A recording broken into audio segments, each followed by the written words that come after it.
Truck Parking Club is a network of instantly reservable daily and monthly truck parking locations throughout the U.S. Truck Parking Club helps connect truckers to truck parking locations throughout the U.S. via truckparkingclub.com. Our networks is made up of property owners that have locations adequate for truck parking to list on the platform. This includes trucking companies, storage companies, CDL schools, trailer leasing companies, real estate investors, truck parking operators, and more. Go to truckparkingclub.com today.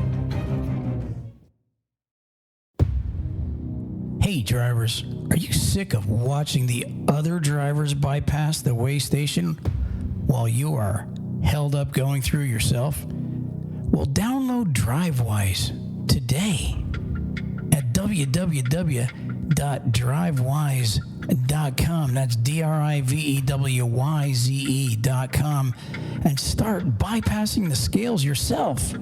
If you're a small carrier, an owner-operator, or even a big fleet looking for something better, check out DriveWise today. And remember, there's no equipment, no transponders needed when you're using DriveWise. Check them out for a free download at www.drivewYZE.com. If you're a driver looking for a new trucking job, check out NCI. NCI offers the following: new Kenworth T680s, competitive wages, solo, team, and students welcome, plus a full benefit package for you and your family. Check them out today at 888-311-7076. That's 888-7076. And tell them TalkCDL sent you. Drivers, if you're looking for a local, home, everyday driving job, apply with Carter Lumber today. They have positions for Class A and Class B local drivers. They can take experienced drivers, students, and non-CDL drivers. With over 160 locations, chances are they have a position for you. So go to carterlumber.com/TalkCDL and apply today. Again, that's carterlumber.com/TalkCDL. Thank you. And I'll slide down. So then when I'm sitting, instead of sitting upright, I'm like a little kid, I'll lounge down because I slid all the way down. So I don't like to move the mic because I'm afraid that if I start sliding down, I'm going to be practically eating it. Okay. Well, I have no comment on that. All right. Well, we can start right now. So it happens when you're like small and the chair's bigger than you and you slide. Yeah. Well, okay. I'll tell you what. We'll just start the podcast now. Okay. And check 1, 2, 3. Okay. 4, 5, 6, yes. 7, 8, 9, 10, 11, 12, 13, 14, 15, 16, okay. 17. I'm literally letting this play. Oh. So listen, I want to talk to you about. We got a lot to talk about today. First off, we're going to be talking about the best states to be a trucker in right now, and not just for salary wise, but the amount of jobs that are available. I dug up. Yeah, it's pretty cool. Sounds interesting. It's a really cool ranking. So we're going to be talking about that. We're going to be talking about also a little incident that a trucker did. Well, it's up in Ohio, and it kind of baffled me. Maybe the man was kind of frustrated what he said to the cops, and it kind of led to a big craziness. And then I want to talk about LTL freight. I want to explain LTL freight. I want to explain that because it kind of goes with the truckers' salaries today and where there's the most trucking jobs and the least amount of trucking jobs kind of goes together like that. Yeah, I think there's actually some drivers out there that don't understand the LTL freight. Yeah, as much as they really thought they did. Yeah, and I want to explain that because actually, and I've talked to tons of drivers that ask me, what does it mean? Mm-hmm. And we're gonna explain that here on today's show. first I wanted to also mention, you have, what states are you doing today? Georgia. So you're going to be giving these truck drivers some places that they may never have heard of in Georgia to stop and hang out. So kind of mixing it up today. I want to start the show out by maybe doing that, but also I was at a place yesterday. I did a little video. I've seen it. Yeah, I did a little video, and I want to kind of start the show off like that before I forget, because I wanted to mention it on the podcast that there's this place that, my dad was getting a stent put in his heart yesterday. So I was over in Wildwood, Florida, and past, if you come down I-75 in Florida and you get off at the exit where the TA, the two pilots, and the chrome shop is. I don't even know what number that is, to be honest with you. But anyways, you get off there and you go east on 44. 44 is the main drag. Mm-hmm. So you'll come to a highway called 301. If you made a left on it and maybe went, I don't know, a quarter mile, not even, there's a little thing, a Coney Island. Everybody's heard of Coney Islands. Yes. And we're from Pennsylvania, so we grew up with Coney Island. Right. And what's your favorite? Well, I don't know. I mean, they have the hot dog and they have the burger. Well, I'll be honest with you. French fries. So I seen this little building literally it's right on 301, not far from where 44 and 301 intersect. And I'm like, oh my gosh, look at that. It even said from 1960, right? And so I stopped in and it said it opens at 11. So Eddie, my buddy, and we went in right at 11 o'clock. And unbelievably, there was a line out the door. I'm like, it's a little hot dog joint, right? Mm-hmm. And, they have these footlongs with the chili and the onions and stuff. And they make cheese fries. They make all kind of stuff in there and some fish sandwiches. But anyways, I wanted to let truckers know, you can get you can get two trucks behind the building.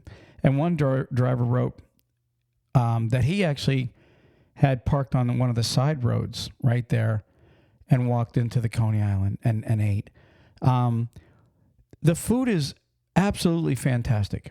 And I want to kind of start the show off by letting truckers know, if you're in Florida and you're at the truck stops, and it would even be more convenient if you wanted to drop your trailer and just bobtail a few miles over to Highway 301, make a left, go north for a quarter mile, and you'll see the Coney Island. And I promise you, if you like chili cheese dogs, chili burgers, I mean, amazing. The smell of the place, but the line, I couldn't believe. It was like we went there at 11 and left at 12:30. And the line was still out the door to get, people getting hamburgers and hot dogs. So that's my little find for the week. Personally, I recommend, if anybody wants to check it out. Those people don't know me. That was the first time I was ever there. I get nothing out of it. But if you guys really want some good, sloppy, greasy chili dogs, and I mean amazing, they steam the buns and everything, that's Troy's little find. Well, what's nice about that is truck stop food gets monogamous. It's the same thing over and over. There's not much of a variety. And most of the truck stops anymore are the fast food joints. Well, so this gives them that option to where they can go down the street, not far, and get out of that same ritual of the same food. Okay, I want to say one other thing. How long has it been since I've walked in the TA a million times in the last year when I'm traveling. Mm-hmm. We always stop at the TA, get a Coke or whatever, right? It has to be over 3 years since we ate in that restaurant there in the Country Kitchen. Mm-hmm. I wanted to show Eddie. I said, hey, check out this restaurant. I don't know if you've ever been in the TA's restaurant. Awesome, right? I literally walk over. They have it boarded up. I said to the lady, when did that close? She goes, April of 20, during the COVID. I'm like, get the hell out of here. I didn't even know. That's how blind I was to the restaurant, because you got to walk around to get to it. And I haven't eaten in there in a long time. Anyways, what a loss that was, because most truck stops you stop in all across America are McDonald's, Popeyes, the one pizza joint, right? They're all fast food little restaurants. Yeah, it's what's killing the drivers. Well, I think it's more of a business for the truck stops because they know that the majority of truckers coming in are going to come in, right? And what they're going to do is they're going to grab a bag of chicken or whatever, right? Or hamburgers to go. It's more convenient if they have a fast. So to me, I'll be honest with you. I mean, I understand business, but shame on these truck stops. Yeah, they're destroying the driver. Shame on these truck stops. Ruthann, I went upstairs to the lounge. It's just dirty looking, and it's like, I remember when I was a driver, you'd walk into a lounge. They'd had nice couches, right there, nice size lounge for people to sit and when they're laid over. I think that just because your restaurant isn't probably going to give you as much business as the fast food portion, I think every truck stop should invest in a little diner because there's nothing like eggs and home fries, pancakes or whatever right there. Right. You know what I mean? There's nothing like that if you're a trucker.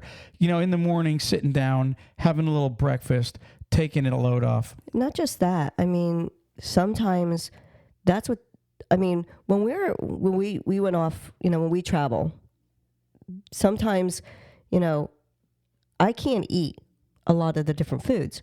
So I remember before I'm really hungry for, I think it was like liver and onions or something like that.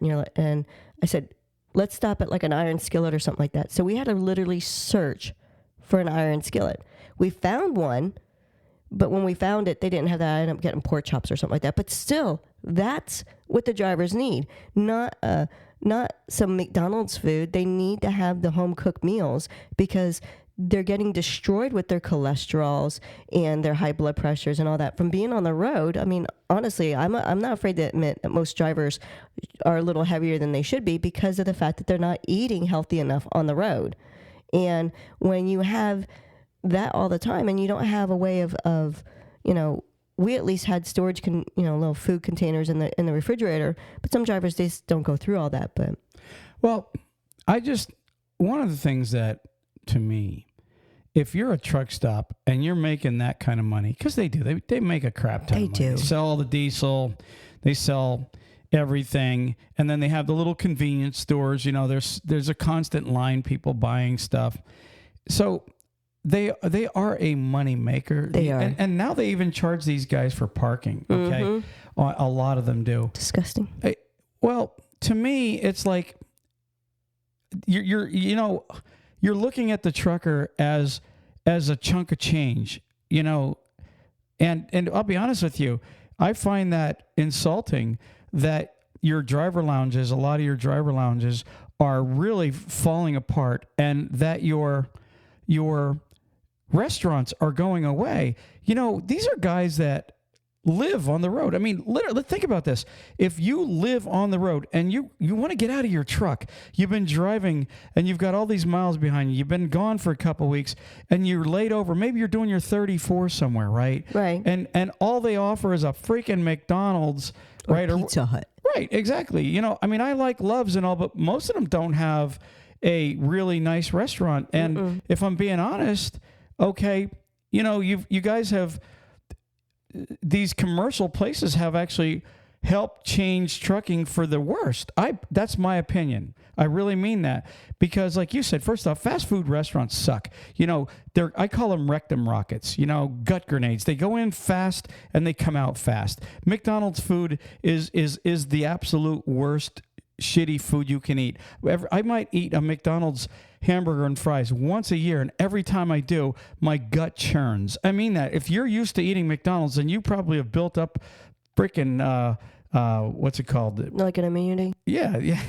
Yeah. You got a tolerance to crap, and for a truck stop to just look at truck drivers, and I don't want to pound this, but I find it honestly disgusting and disappointing the more truck stops I visit that have less places for the trucker to unwind. If you're going to call it their home away from home. This is where you want them to park. This is where you want them lay over, and this is where you want them spending money. Then make it a little more comfortable for these guys. I mean, and gals too, truck drivers. Yeah. It really just rips my whatever. I'm just I understand, and I agree with you wholeheartedly, and I'm sure there's a ton of drivers there that are, and even some companies that are sitting there thinking, yeah, they're right. Our drivers are out on the road. Not only are they getting, busting their butt between the FMCSA regulations, the company regulations, that they only have so much time that they could drive. The driver has their time that they have to be out of the truck to quote relax. But they can't even do that because when they go into the truck stops, there's no place for them to relax. If you want, before, remember they used to have the TV in there and you'd be able to watch some decent movies. They probably don't even have they do good stuff going now. They probably are like junky to where the drivers don't even enjoy sitting in the lounge just to watch the movies. Yeah, I mean, honestly, when you walk upstairs in that TA and you look at it and you're going, boy, that looks comfortable. Not. Yeah. I mean, it's like, there was one guy was sitting in the big chair and another guy was sitting up front. And I was just looking at them thinking to myself, these poor guys, I mean? Right. It's like, the chairs looked awful horrible to really get comfortable. They're in the chair all day long. Yeah. Give them something comfortable. Give them the big man recliners. Yeah, and lazy boys. And you know what? To be honest with you, I challenge. I'm going to send this challenge out to these truck stops. Loves, TAs, Flying J's, pilots, all you truck stops, you mom and pop, the mom and pop ones usually are pretty good. But all you truck stops, challenge yourself to be better than the rest of these guys. If you put in a better lounge and, you have some kind of a diner in your truck stop, and it will still make money. But if you make more money because more drivers are going to want to come over there and enjoy you if you make it more comfortable for them. I think that they use the COVID as an excuse. COVID's gone. COVID's gone now. Stop crying COVID bullshit. Okay, open up the restaurants, especially for truckers, and seriously challenge yourself to actually earn the title of a home away from home instead of really just a crappy place to buy diesel and maybe get ripped off for the night, because everybody knows what truck drivers pay just for a bottle of shampoo or something like that at a truck stop. That's all I got to say on that, Ruth Ann. I'm kind of wanting to complain more, but I want to move on. Moving on. Hey, so real quick, Ruth Ann, the places that you have, why don't you give them to us right now? Since I already named Wildwood, Florida at the Coney Island, why don't you give us what you have for truckers to stop at, and then we're going to go on to the podcast. Alrighty, I got Cascade Springs Nature Preserve. It's it says it's in Atlanta, but it's actually kind of more on the outskirts of Atlanta. Cascade Springs Nature Preserve. It's back when the Union Army was going to war, this was one of the areas that they had gone through. So, but aside from that, in the 1950s, the water was actually from the springs was bottled and sold. There's where they had the old pump house and all this different stuff there. But you can go, and there's a whole area where you can walk around. There's a little areas like you could see the remnants of certain stuff that happened there, but they built a hotel and stuff there. It's actually really cool. And then the water itself, I'm going to tell you what this water has in it that's supposed to be naturally healing.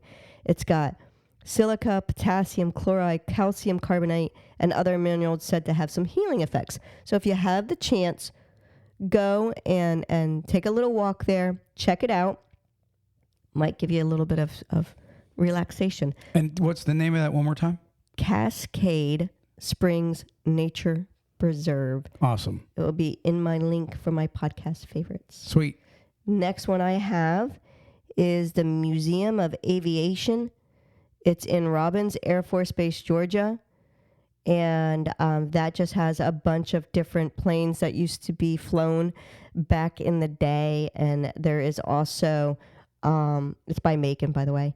And there's also people there that you can actually talk to go over it. So it's a little aviation museum that some drivers are big in the airplane. So that's one. There's another place that I have here because I gathered a couple of different ones. This one here, not everybody is a big fan of them, but if you're an Elvis fan, I seen this and thought, okay. Hey, there's a lot of Elvis fans. I know, there's a ton of Elvis fans. This right here isn't really huge. It's called the Elvis Shrine Vault. What it was is it was a bank vault that this bar had bought, like the area that bought the area, and the bank vault was attached to the bar, and they didn't know what to do to it, so they turned it into an Elvis shrine. So it's not huge, and it is in what's called the Star Bar. So you might want to. What town? It's in Atlanta, and the only thing about Atlanta, truckers have to have permits to go through Atlanta. So for truckers to get into Atlanta and be able to find parking and get into those places might be a little rough. Atlanta's a little tough. Well, this is one of those other ones that's kind of more on the, you might not have a hard time only because it's more like the outsides of it to where you're not going through the city. But, if you park your truck and you want to go in and do some sightseeing, this is one of the places you can go to because, I don't know, but it's called the Grace Vault. It's there in Star Bar. And like I said, it's not huge. So you might want to be able to pull it up online and you can check and see if it's something that you want to go and see. It's got a little bit of Elvis memorabilia shoved all in there. Last but not least, I have the Atlanta Botanical Garden. If you're out in the 1970s, they came up with this area of gardens that is really cool. And it, again, is in the Atlanta area.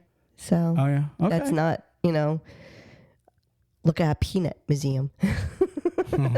Not many drivers just want to stare at a peanut monument. Yeah, that's cool. There's really not. Sorry, Georgia. It's just you don't have too much to offer.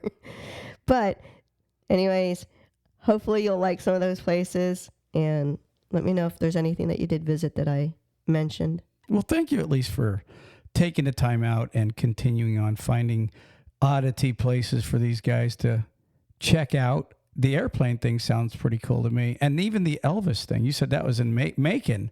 Macon shouldn't be too hard. Macon's the airplane, and of course Elvis was in Atlanta. Right, exactly. Elvis is in Atlanta. Oh, well. Hey, Atlanta is it what it is. Okay, moving on. So, all right. So this truck driver, he's in Cleveland, I think. Right? And here, just listen to this story. It says a truck driver was arrested on Thursday after threatening to drive through a crash scene, honking incessantly and engaging in a standoff with police. So I just want to give you the gist of it. So the trucker comes up on an accident scene where it's stopped traffic, right? Mm-hmm. And this is in Cleveland. I'm pretty sure this happened in Cleveland. So he comes up on this accident scene, and I guess he's impatient, and he honks his horn. Insistently. And he doesn't stop. He's blowing his horn. Cops walk over to him. Buddy. It's a crash site. You're at an accident scene. He was, I guess, one of the ones that was not far, so there was no routing him around, Mm-hmm. So the cop tells him, you're going to be here for a while. Along with everybody else. The cops walk back to the accident scene. They're, I guess, trying to get their, this is what the story says. They're trying to get their, the stuff done, cleaned up. Get it. Starts blowing again. And constant blowing. Burr, burr, burr, burr, burr, right. And so they come back over and they said, listen, you need to stop the blowing. Let us get our job done so you can get out of here. Mm-hmm. They go back over to the scene. And again, this is allegedly according to the story. They go back over to the scene and he starts blowing his horn again and won't stop. So they come over and they're like, if you do it again, you're going to get arrested for noise ordinance. And I guess he does it again. It's like 3 or 4 times. He just keeps doing this. So they try to ID him, right? Of course, he refuses to ID. This is, again, the story goes. Now, they said in the story that he mentions that he has a gun and he's not afraid to use it. Really? Yes. Now, I'm going to just tell you that I've seen a lot of bad cops where they make stuff up. But my question would be, how did they know he has a gun? So apparently he admitted it, right? Again, you don't know what was said between them now, and hopefully they have body cam. I would love to get a copy of the body cam on that, just to see, did the truck driver say, yeah, I know what to do with it. So apparently that's when the cop backs away, calls for backup. Next thing you know, they clear the area, they surround the truck. Now it goes from an accident scene to a standoff. Yeah, he just threatened them. Right. So if he did threaten them, obviously it was probably over frustration, And so what I wanted to say about this is this. Okay, I'm not going to, until I see the body cam, until I literally hear both sides of the story, I am not going to say that the trucker was wrong. But if he said that to the cop, that is definitely wrong. Yeah, and if he was blowing his horn, and then they're trying to get their job done, and you just keep blowing your horn like a jackass, then you were wrong. Okay. Mm-hmm. So what I was wanting to say is, talk about patience for a second. And, there's a lot of drivers out there. There's a lot of million miles. Didn't you read something on a Warner driver that did 5 million miles? Right. You don't get to 1 million miles, let alone 5 million accident-free miles without patience. Mm-hmm. It's the truth. It's true. So, drivers, if you're out there, the one thing you got to, each day you get up and you're rolling, you may even have a dispatcher that's pushing you. You may have some special thing you got to get home for, Yeah, there could be many reasons. But if you tell yourself every day, things may not go my way, it's going to help you with patience. Mm-hmm. But if you don't have that mindset as you're going down the road that I got to get home for my child's birthday, I got to get home for my wedding anniversary, I've got to get to my next stop, I'm going to lose money, I'm running late here, I'm running out of hours. If your mind is thinking that way, then you need to stop for a second and reprogram the way you're trucking. Because like I said, the guys that have 5 million miles safe driving are guys that literally know shit happens. Yeah. You can't control anything out of your, what other people are doing. The accident in front of you, you couldn't control any of that. The only thing that you control is what you do within your vehicle. Exactly the message I wanted to put out to these guys. Guys, don't sweat the little things. If you're late, you're late. F it. I shouldn't say F it, but if you're late, you're late. You can't control it. If anything, communicate with them. Say, hey, there's an accident I came up on. It's going to make me, I have a high chance of being a few minutes late because I don't know how long it's going to take before the road clears. You might have given yourself plenty of time, but there are those times where, it takes hours for them to get, clear an accident scene sometimes. There's nothing you can do about it. If you're late for your anniversary, get your old lady on the phone and do a 3-way with me. I'll straighten her out. I'm serious. I don't think that would work. I'm telling you, get her on the phone because, I'm going to explain to her the way it really is out there as a driver. If you got a wife that doesn't understand trucking, that's not a good thing because you need a trucker wife at home, okay, that knows crap happens and that you'd never know. I mean, how many times was I late for Christmas? We kids and I distinctly remember waiting for you. Yeah, I remember you tortured the kids. I did. You wouldn't let them open presents. I let them look at it. Till like halfway through the day when I got home. It is what it is, guys. And stuff holds you up. It is what it is. So anyways, don't lose your cool. This guy is in a lot of trouble. Okay. The only thing though, I did see on the ad. Here's the charges. This leads me to believe. Let me see here. This leads me to believe that I don't know how much I believe the way they said he threatened them. Okay.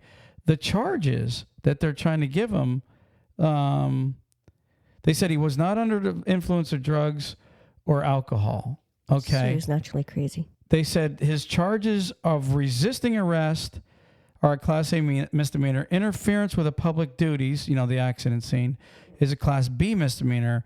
And then it says additional charges still pending. So if that cop said that he threatened them with a gun, that would have been the number one charge. Okay, so that's why I have a hard time believing that this man, alleviated to, I'm going to shoot you, copper. I mean, honestly, I'm just saying, to me, unless I see it on body cam, there's no charge, Ruth Ann. I'm gonna shoot you, copper. Yeah, I'm just doing the Bugs Bunny. All right, copper. Is this Bugs, or you pulling your inner gangster out? All right, copper. Where's Muggsy? Where's Muggsy? Is he in the oven? If my friend Muggsy was in the oven, would I turn on the gas? You might, Rabbit. You might. Do you remember that one? I do. Well, would I like this match if my friend Muggsy? I think it was Muggsy. I can't even remember the bad guy. Would I like this match if my friend Muggsy was in there? You might, Rabbit. You might. Do you notice they're all red, like Irish? Well, the cop was Irish. I know. That's what I'm saying. You might, Rabbit. You might. That's what I'm saying. It's like I realize that as I think about it. But all I'm saying, look, Yosemite Sam wasn't Irish. He was a rootin' tootin' with red hair. He was Irish. Okay, just because he had red hair doesn't make him Irish. Maybe he was Scottish. I don't know. But are you picking on the Irish people? No. Yeah. Okay. No. Listen. Go back to this guy. If he was indeed, if that was clear and cut or cut and clear, whatever you call it, right? Would they not be having the charges already, like, okay, threatening an officer? I don't think so. I think words got confused there. And I think it's probably on body cam. Therefore, the cop can't lie. Now, I'm not calling the cop a liar. I'm just saying it's a little suspect, highly suspicious here that's not a charge in there. So we'll wait to see what happens. Yeah, who knows? Maybe they're realizing that it wasn't exactly the way it was, so that's why it's still pending, because they're reviewing all the dash cam, or not dash cam, but the body cams. I seen a video the other day of this cop in Arkansas, state trooper. He's on this like regular highway in front of this guy, right? And this car's coming too fast, so he puts on his lights, right? And he does a U-ey to catch him. Well, he slams on his brakes and does the U-ey and almost makes the car behind him hit him, right? So the guy beeps his horn at the cop. Well, the cop gets pissed off and he does a full another U-ey and gets behind the guy that blew his horn instead of going after the speeder. No word of lie. So the guy pulls over and the cop runs into him. Really rear ends him, right? Seriously, did I tell you this story before? No. Yeah, so he rear ends the guy, right? So then he starts accusing the guy of, oh no, he gets on the radio and says to his sergeant, yeah, the guy just slammed on his brakes in front of me and I hit him. So the cop lied. It was a blatant lie, right? I think he finally got fired after a while. But anyways, so then he's arguing with the guy and the guy's like, what did I do? And then the guy starts making up these charges. And then the guy's like, just asking him questions, and they get into a little argument. The cop rips him out of his car and handcuffs him now, and his wife's crying. It's like, so this is why from all these videos that I question, did this trucker really say, I got a gun and I ain't afraid to shoot you, or I ain't afraid to use it? I don't know, and I'm interested to see. Yeah. Does that make sense? No, I understand what you're saying. Yeah, I mean, first of all, most people wouldn't say those kind of things, but if the driver was beeping his horn like he was and being aggressive like that, it does. And so it makes it more questionable as, okay, what kind of mindset did he have? Would he have said such a thing then? Because most people at a accident scene don't slam their air horn on and start playing around with that to trying. Well, and I don't want to call him an asshole. What I should say is he had an asshole moment, because we all can get frustrated and have. I do. We all have asshole moments, and then we sit there playing in our mind, going, "Why the hell did I do that?" But this guy was obviously frustrated and mad. If the cops had to keep coming back and tell him, "Dude, stop blowing the horn. You're really making a scene." Okay. So, anyways, let's move on. And that's going to be determined. I'd like to see the outcome of what happens to this truck driver and the charges that actually stick. I really would like to see. Moving on. Moving on. So LTL freight. LTL freight. You know what it stands for. Less than truckload. Less than truckload. So I want to explain first off LTL freight. LTL freight, if you go on truckstop.com or you go on the DAT, where owner-operators and lease purchase drivers sometimes get their loads, you'll see a list of loads, and you'll see flatbed loads and the amount and what it's paying. You'll see reefer. You'll see dry van. You'll see heavy haul. You'll see a thing called specialized. And then you'll see at the bottom, usually, it'll say LTL freight. Okay, if you're looking at all the total loads. Out of all those rates, the mileage rates, LTL is always the lowest. It's the lowest paying rate. Mm-hmm. It is what it is. Yeah. So and that's really the total miles. If you think about it, it's the total miles that the truck is going to put on from the pickup to the last stop. And the reason I say the last stop is because LTL, like Ruth Ann said, means less than truckload. For example, if you're picking up a load of Kraft cheese and it's a full truckload and there's like, say, 24 skids or 22 skids on there, and it's going from, say, Ohio to Florida, okay, it's going to go to one stop. You're gonna back in the door and they're gonna pull it off, and you're gonna have an empty trailer, and then you're gonna go get another load, or you're gonna drop the trailer in a drop yard, and you're gonna pick that an empty trailer up, and you're gonna go get another load. That's what we call truckload. Dry van, reefer, all that has what's called full truckload, but they also have a load called LTL, meaning, okay, you'll pick up usually at some terminal somewhere a load that has multi-stops on it. And that's what I used to do, LTL. And they'll take the last stop, it might be only one skid, and they'll put that in the nose because that's the last stop, okay? And like, say your next stop might have 3 skids, and that'll be up in the nose also with it, and they'll keep working the skids till they get all the way back. And some LTL loads have 30, 40 stops on them, A lot of times, like you go into an industrial park where there's 30 different, manufacturers or receivers in there, you might have 6, 7 stops coming off right in there. So you just back in a door, pull across the parking lot, back in another door, and another skid comes off. And next thing you know, you have 7 stops off in an hour. It can be that fast. When I ran for New Penn out of Reading, Pennsylvania, I used to do a lot of local LTL. And I would go up to Reading, and I'd go into an industrial park, and I'd deliver 5 stops in like 30 minutes. Just back in the door, pull a skid off. They'd sign my bills, and they knew us, so we just did our own thing. We pulled our own freight off. We'd grab a pallet jack and just rip it off, and the guy would sign the bills, and you'd rock and roll. Right. But here's what I want to tell you guys. Sometimes when you're talking to a recruiter, because I wanted to talk to these guys today about where the best salaries are, but where the most jobs are right now, because the job market sucks right now. It really does. You know that, right? Right.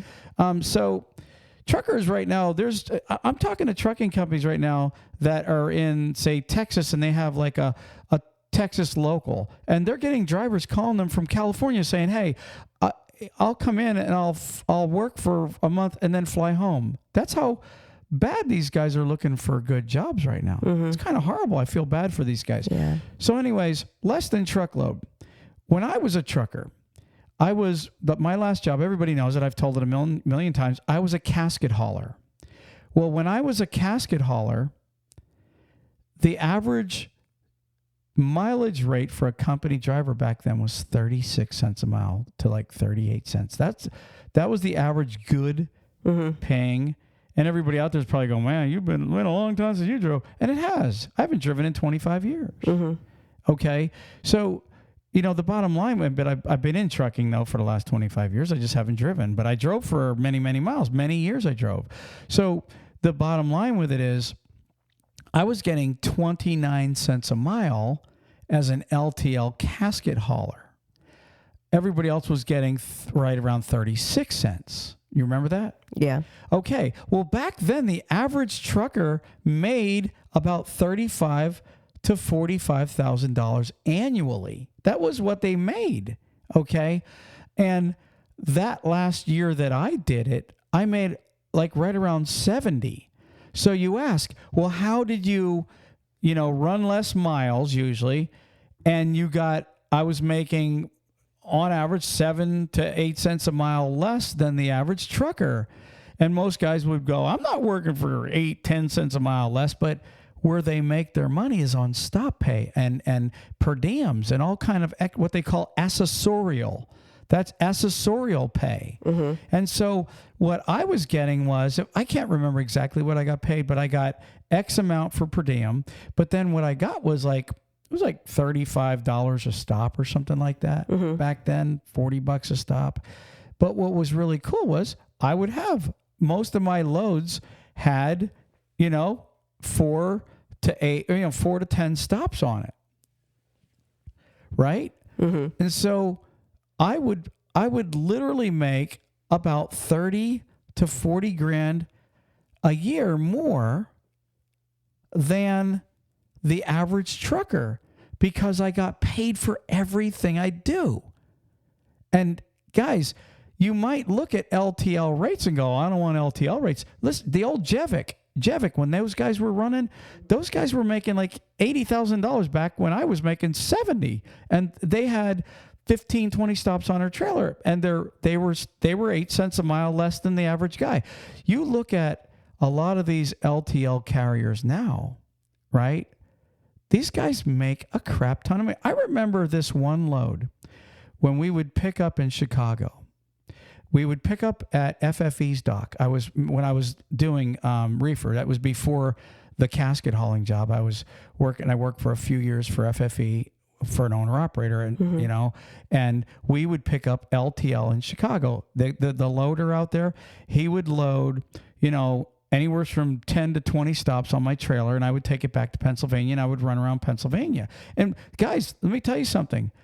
I would do it in less than 4 days. I would run back from Chicago, and then I would have 2.5 days off, almost 3 days off.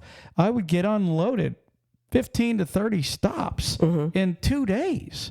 And then I would start reloading LTL in Harrisburg most of the time. I would pick up at all those XL plants and all those other plants, and I would run around. And I would literally pick up LTL back. And so I remember this one specific place. Ironically, I would pick up, there would be like 4 skids of Kraft cheese going to, what was the name of that big supermarket up there in Sunbury and all that? Was it ShopRite or something? Or was it, who was that? It wasn't Giant. It was in Sunbury and Milton, Pennsylvania. There was a bunch of those up there. I think was it ShopRite? It was one of them. It wasn't the IGAs, but I don't remember it being ShopRite though. That's the only, I don't remember. Right, but I don't remember what those 4 skids of cheese paid, but they paid, the stop pay was really big for the owner of the truck, but they would throw on a dozen boxes of yeast on top of that, and that yeast literally paid like $700 to deliver it or something like that. And the yeast weighed ounces. Like you mm-hmm. could pick the entire delivery up with your hands, mm-hmm. and just walk it in. And that, just them throwing those dozen boxes. And when I say boxes, I mean boxes the size of like a shoebox. They were right. like shoebox size. Right. You would take in these little boxes, and that was paying the owner of the truck, which was Mark Vitez, by the way. And he had to split it with FFE. Right. And it would be literally like $700 just for that. And it didn't even weigh anything. So now you just start adding up what these guys like Roadway. And that's why it amazed me with Yellow, because those little things that they throw on the truck, they pay big dollars to get that delivered. Well, a lot of the problems with these companies, it's not the freight. It's not the drivers. It's poor management. They don't know how to manage everything. You have people that don't know how to take care of the business aspect of it. So they don't know how to handle it that long. So let me just stay with the rate thing, though, the way these truckers make good money. Mm-hmm. If you guys would try it. Now, let me just say this, though, too. You can't be a lazy trucker if you're going to do LTL. No. Because a lot of times you're touching the freight. I loved it because I stayed thin, I sweat, and I would keep going, right? And besides, usually LTL carriers get to know the customers because usually you're doing the same routes, which is pretty cool. Exactly. So you get to know these guys, you back in the door, you pull off what you're doing, and you keep going if you can get a dedicated route. And sometimes you got free stuff. You did. Well, I mean, that was, stuff the company would give to you. Yeah. But as far as the money goes, if you, like right now, I'll give you an example. Right now, if you look at, say, reefer freight, I think this past week it was like $230 to $250 a mile is what the average reefer hauler was getting. If that was LTL, that reefer hauler, they were probably getting $1.45. And everybody's going, well, shoot, man, that's almost $1 a mile less. Why would I take that? The stop pay that you get for putting extra stuff on your trailer is crazy big. If you guys would get into that, I promise you'd make it more. Why do you think the roadways, those roadway drivers and the UPS drivers and the FedEx drivers and all those other drivers, their salaries are like over $100,000 in most cases? Because they don't look at the cents per mile. They look at the final picture. Exactly. It's everything. The same with like the drivers that I know we're talking LTL, but you know how a lot of drivers will sit there and say, when you tell them, I've talked to drivers and they say, oh, well, I only get 45 cents a mile or something to that effect. But he's making great money because he's staying running. Where I've talked to a driver that's complaining because he's making more cents per mile, but he's not getting the runs. And the drivers don't understand it's the bottom line. It's not the cents per mile as much as it is everything that's incorporated with that. And a lot of them don't understand that. They see that big amount in the beginning, but they don't realize all the other stuff that goes with it. Yeah, no, I'm going to tell you guys right now. If you get with an LTL carrier, you will make more money. That's a guarantee. I worked for different LTL carriers, and I already know the salaries of these, like Cisco and these guys. You just can't be lazy. If you're looking to just sit and run, right, then they're not for you. And I will tell you guys, it is more of a young man's. Like a lot of you new guys getting into the industry, if you're looking for the really good paying jobs, LTL carriers are the best. And I'm going to tell you something. I'm not going to give the name of this one trucking company, but personally, their guys make 80 to 100,000. They're home every day. But if you're 30, if you're over 30, they will not look at you because you've gotten that laziness to you. Right. They already know. They've done the numbers. Guys that they hire that have never done it. Now, if you've say you're coming from Cisco or FedEx and when it's already that way. Right. Exactly. If you're coming from those companies and you want to get a job as a driver with a new LTL carrier, they will take you. Okay.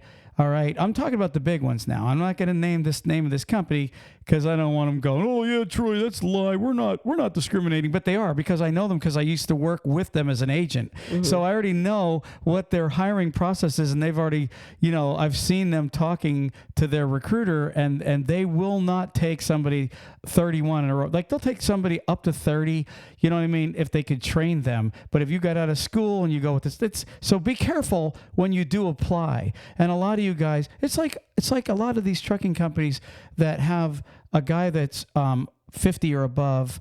They don't want, if they're a flatbed carrier, they don't want a guy that's 50 or above because they already know. It's the exercise. It's the strenuous work. It's the physical part of the whole thing. They don't want to have a liability on a driver that's coming into a company that's never done it before. And they're afraid. Let's put it this way. It's not just for them as a company. They also they're trying to look out for you. If you're a driver that's never done that kind of work before, and you're, a big guy or a lady that's never done any type of work. Now, there are people that can do it and they're used to it. But if you're not, they don't want to take that chance on having you go in there and stroke it out or something. It is rare. Mm-hmm. It is rare that usually And guys, you may think that this is discriminating, but it is what it is. You know, if you've never hauled flatbed before and you're 50 or above, most flatbed companies aren't going to give you a shot because the odds of you making it and staying there, it's not going to happen. And same with these LTL carriers. If you're used to driving the last, say, 10, 15 years, you know, sitting and driving and just doing that, most of them are not even going to take a chance on you because they already know you won't last. Now, some of you may. But like you just said, Ruth, it's very rare. And so you got to hire 30 guys to get maybe one guy that'll last. And you spend a lot of money on hiring these guys. And it's the same with lady truckers. Mm-hmm. They get a lady trucker that wants to be a flatbedder. I don't care how young she is. And you ladies out there, and I know like Kelly McCulley, we know some really good flatbed ladies. Right. But we already know the numbers don't lie. Most of those drivers don't last long, and then they spend a lot of money on trying to train them. So if let me just go back to this LTL thing. If you're over 30, all right, and you're already working as an LTL driver, then you already know the money you're making. I don't even have to tell you. Right. But if you're up in your 30s and your 40s, if you're not in good shape, if you're in good shape, they may give you a shot, Ruth Ann. But, you know, if you're not in good shape, I would tell you guys, honestly, that might not be for you. But you young guys that are coming into the industry, money to be made as an LTL, less than truckload carrier. It is. I mean, honestly, I thought it was great when you did LTL. Like you said, you didn't have the dedicated route per se, but you had dedicated customers. And what was nice about the company when you worked for it, your dispatcher loved, because of where we lived, it was harder to get the drivers to go there because it was the Northeast. So you're like, I'll take it all. So that's why you got all of those runs. But when you are an LTL company or a driver and you have a dispatcher that knows that you'll go in there and do the work, they're going to cater to you to where you're going to have the same customers that you're going to be dealing with, that you get that base with them. A customer, like you said, they don't usually do it, but they're allowing you to use the jacks and stuff like that because they'll know you just go in there, you get it, you pull it off, and it helps them. All right. Let's wrap this segment out. We just kind of beat the crap out of it. We. So he thinks that we are one flesh, but he thinks that I agree with everything with him. I don't think you agree with everything. I'm just saying it's time to roll on here. Let's move on. But I have this list I dug up, and I want to show these drivers the best states. Okay, and not every state the wage is the highest, but these are all high wage states. I'm going to give them, they're going to be high wage states, but they're not always I'll give you an example. Like, for example, Delaware got one of the highest wages, but they're number 4. Okay. And like Pennsylvania and Kentucky are number 1 and number 2. And because of the amount of jobs available. So like I said, remember I said there's truckers calling all over looking for jobs right now. And I want to give them a list of places where there's more jobs available if they're looking, because a lot of them are saying they'll relocate. So if you're willing to relocate, here's a list of states that have the most jobs per capita. Okay. So number 1, I already said it, is Kentucky. There is right now, on average, of 6,466 jobs available. And the average salary, okay, is $68,557. And the highest 10% is $101,000. So they're probably Cisco drivers and FedEx drivers or whatever, that are making the $100,000. And as you can see, the average is 68, which means their low side and their bottom drivers are making 46,000. So that's probably a guy that's just running dump trailers home every day, maybe working 8 hours a day or whatever they do. I don't want to knock a dump trailer driver because I did that for many years with my grandfather. Number 2 is Pennsylvania. Right now, there's 14,369 jobs available, and they're at 68.2 as far as salary, and their high point is 101. Indiana's number 3 with 9,500 jobs available. Delaware has 1,484 jobs available, and Delaware, like I said, they're a very small state, so that's really good for them. I'm going to show you why. In fact, I'm going to scroll down here. I want to show you guys something here. In Kentucky, the population is 4,454,000 with 6,400 jobs available. You see the number there. That means there's over 1,000 jobs, like 1,100 jobs per million. And out of that million, not all of them are truckers. You know what I mean? Out of 4.4 million in Kentucky, I don't know how many are actually truckers, but per capita, that's good. Pennsylvania has the 14,000 jobs, and they have 12 million people. Okay, that's really good there. So Indiana, number 3, has 6.6 million people, and they have 9,500 plus jobs, and their average salary is $67,000. I'm sorry. Yes, 67. You already know what Delaware is. Mississippi. You would think Mississippi wouldn't be high on the rankings because it's like where you can buy land the cheapest and all that other stuff. But Mississippi has 3,254 jobs available right now. Wow. And I'm going to tell you something. A lot of these are local and regional jobs, okay? Because they're giving out the average salary. The average salary in Mississippi is $66,365. It's cheaper. That is. It really is. So, but if everything's cheaper, it's still good. But they're still at 66,000 is good because wait till you see the low states. But they have like almost 3 million people in Mississippi. So they have their per capita is higher. They have over 1,000 jobs per million, which is really right. Ricky's going, I don't know what that even means. No, I know. I'm just saying there's 1,000 trucking jobs per million plus in that state, meaning that's a good number. Okay.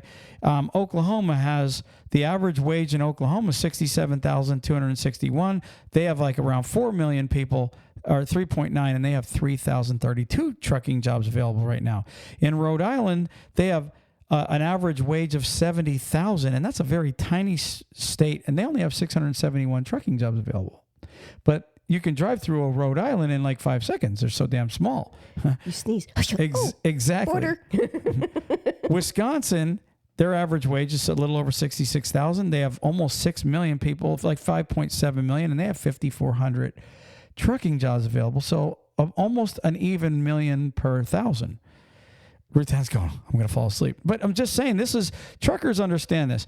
Arkansas is their average wage is $65,794, and they have 2,518 jobs available, trucking jobs. That's all the way up to number 10. I just want to show you what the bottom 10 are. The bottom 10 are really, I don't want to say they don't count, but it's Hawaii and Alaska. Hawaii only has 154 available trucking jobs. Exactly. Not many, but, it's just an island, a couple islands. Alaska, you would think Alaska would have more than 149 jobs, but that's all that's available in Alaska. So if you guys are thinking of going up to the territories of Alaska and getting a trucking job, you better find one before you go there because there's only 149 right now in existence that they know of. Right. So Florida is the third worst state in the United States for trucking jobs. And we've been saying that forever. We know that. Well, because of the wages suck. You know what the average wage in Florida is? $56,000. It's 10,000 less than, or I'm sorry, 14,000 less than Rhode Island. It's one of those places that everybody goes to that you just don't need to. What do you think the average wage is in Hawaii? It's $44,000 for a trucker, and Hawaii's expensive to live there. So how does a truck driver even survive in the state of Hawaii?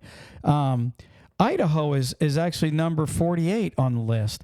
They only pay $47,000 as an average, and they only have 1,320 jobs available. So if you're looking to relocate, these states are not the ones. No. You wouldn't want to relocate to Texas right now. You'd think that you would. A lot of people have moved there over the years. They have over 28 million people there, and they only have 12,691 jobs available. And you guys might think that's a lot. That's not a lot because you can fit about 20 different states inside of Texas. If you look at the numbers right now, Texas only has like less than 500,000, maybe 400,000 people per 1,000 trucking jobs. That's very low. That's terrible numbers. You understand, like the number, if you just look at the numbers, it's upside down in Texas. I think what my problem is because I don't pay attention to numbers. Yeah. And we know that. And I'm looking when you say you can fit all the drivers, all these states in there. Yeah, but there's a lot of undeveloped land there too. But look at the numbers. Though. I know, that's what I'm saying. My mind is warring with itself when I'm thinking of different stuff. Yeah, that's 28 million people is like so far the biggest number that we've read, and only like if you look back at Pennsylvania, right? There was like 14. There was more jobs in Pennsylvania. They had 14,000 jobs in Pennsylvania available, and they only have 12 million, a little over 12 million. Now, look at Texas for 1 second. Texas has, and these are just trucking jobs, Texas has 2,000 jobs less than Pennsylvania available. You hear that? And they have double of what Pennsylvania has in people. Right. Does that make more sense? Why Texas is Texas is literally the fifth worst state right now to move to if you're a trucker looking for jobs. I think that is amazing, honestly, because of the location of Texas where so much freight does go through. Number 6 worst is Oregon. They only have 2,500 jobs available, and they have over 4 million people. Colorado is number 7. They have 5.6 million people and only 3,300 trucking jobs available. Montana, no surprise there. They only have 1 million people. And they only have 717 jobs available. Nebraska has 1.9 million people and only 1,500 trucking jobs available. And last but not least, 3,200 jobs available in the state of Washington. But Washington, believe it or not, has more than double. So they actually are really bad looking on the list right now. So if you're looking to relocate, I'm just going to real fast name these states where the most jobs are prevalent per amount of people. Okay, that's what per capita means, is Kentucky, Pennsylvania, Indiana, Delaware, Mississippi, Ohio, Oklahoma, Rhode Island, Wisconsin, and Arkansas. Those 10 states, if you're having a hard time getting a job in your state and you're looking for local work and you're looking to relocate, because a lot of these guys are saying they'll relocate, maybe you want to call those 10 states and see if you can get a job secured. Right. And I mean, I'm sure some of those places, if you wanted to relocate, your company that you're with works there, but still, you're looking at still doing that same type of job. Right. So, guys and gals, truckers, that is my podcast for the week. Oh, I got a great story. You got a story for us? You did tell me. You said you didn't want to tell me about it. You said it was about human trafficking, right? I got to throw out the name Michael. And Michael... Is this like Trucker of the Week? This is Trucker of the Truckers right now. Oh, come on. He ranks really high right now. He's very high. On my great job. And I said I can't say his last name because they wouldn't print it because of safety purposes. This started back in June. He was traveling on I-10. Won't give any more description other than that, and it was a border state. This is June of 23, Interstate 10. I-10. And it doesn't give you the state? No, it just says in a border state. So in other words... Oh, that's Texas. Well, it could be Phoenix. It could be Arizona, New Mexico, or California. You're right. It could have been any of those places. But I got to tell you what happened. I'm going to read the whole article because it's not really long. Okay. The Truckload Carrier Association has named trucker Michael, his full name and hometown have been excluded to protect his identity, a TCA highway angel for discovering, pursuing, and turning in human traffickers with multiple children caged in the back of a pickup truck. Get the frog out of here. Oh, listen to this. On June 18th, around 1 a.m. in a border state, Michael was at a dark rest stop just off I-10. A white pickup truck with a tarp and cage pulled up in front of him. A woman got out of the truck and went around to the back of it. She raises the tarp, and there's a padlock on the cage, Michael said. She takes the padlock off, opens it, and out comes 3 to 4 little girls. They didn't pull all the kids out. They just pulled those little girls out, locked it back up, and they forced the little girls to go into the restroom. Michael said the little girls that he saw were no older than 3 or 4 years old. When the 2 adults and the little girls came back out of the bathroom, the driver of the pickup forced the kids back into the cage, locked it, and covered the cage up with the tarp. He called the police and was able to walk around in the dark to read the truck's license plate. Somehow, the 2 adults in the pickup truck must have noticed him because they took off quickly in the truck and Michael followed them. They got about 2 to 3 miles ahead of me, but I was on the phone with the dispatcher. So he says the next thing that he knows, the police pull them over and cops come out of everywhere. Michael also pulled over and waited until the police were ready to speak with him to get his statement. Police told Michael that this kind of thing happens all the time. Several of the children have been reported missing, and there were even more children in the cage. In the cage, there were hammocks with the kids draped over across them, Michael said, and the entire bottom of the cage was just filled with children. Now, this is a pickup truck shoved with children in this cage, right? Police also told him that for his protection that he should leave the scene in case anyone with the affiliate of the human traffickers are watching. He's a father of 2 young children, including a little girl. Michael was emotionally distraught after the nightmarish discovery.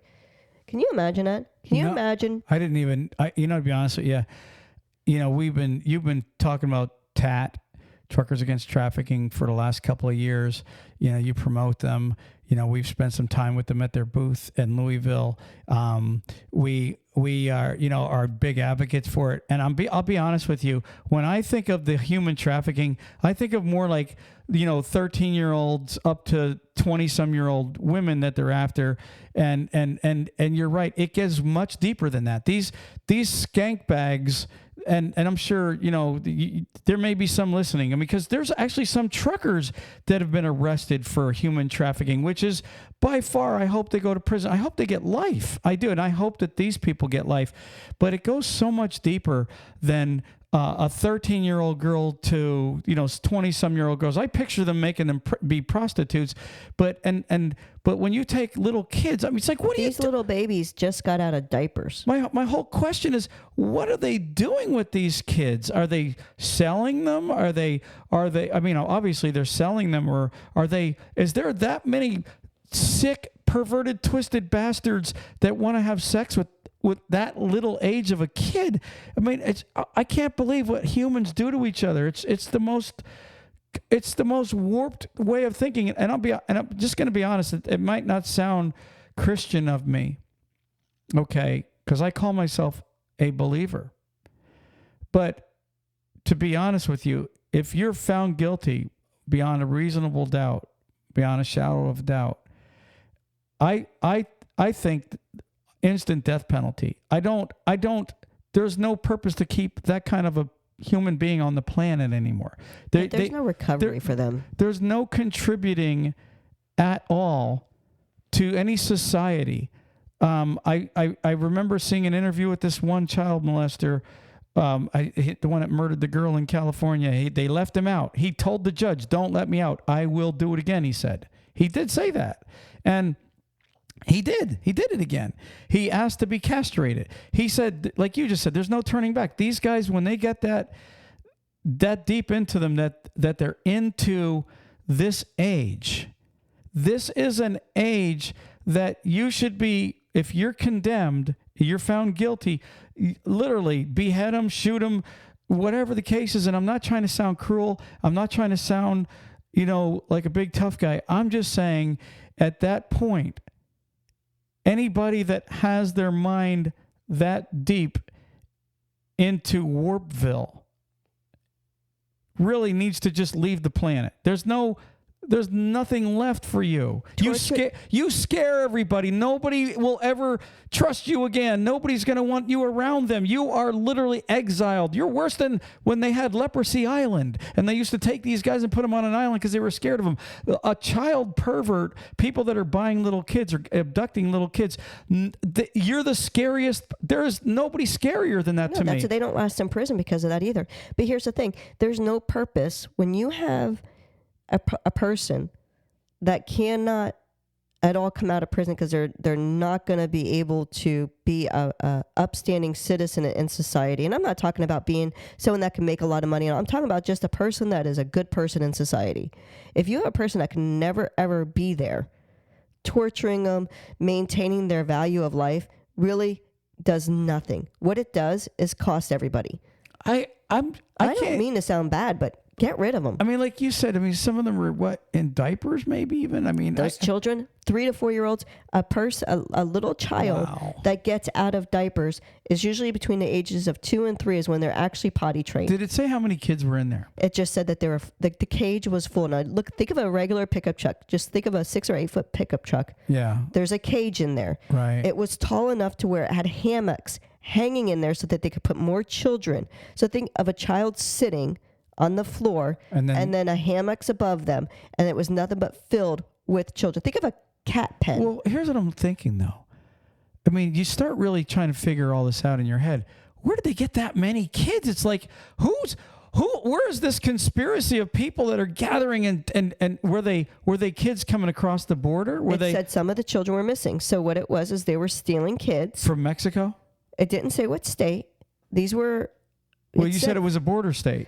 But that leads me to believe that they're kidnapping the poor Mexican kids, or vice versa. They could have been stealing American kids and taking them over into Mexico. I know, but you would think though that you would hear on the news if, let's just say, there was a dozen kids in there.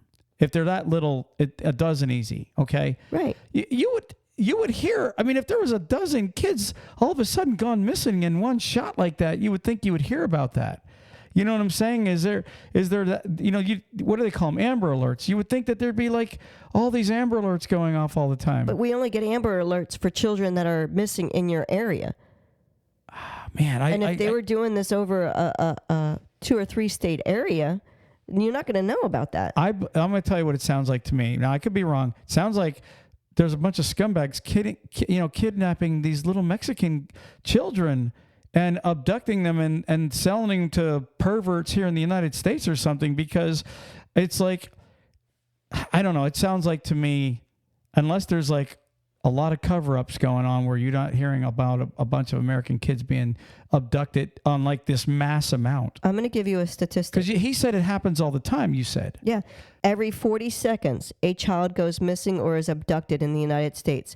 Approximately 840,000 children are reported missing each year, and the FBI estimates that between 85 and 90% of these are children. Yeah, and I will guarantee you, if you keep reading those statistics, at least 90 or 95% of that number are like mom reporting the kid missing and then they find him, or the kid ran away, or the kids, didn't come home in time, to where that all gets calculated in there. How many actually get kidnapped and haven't been found? I'd like to know those numbers.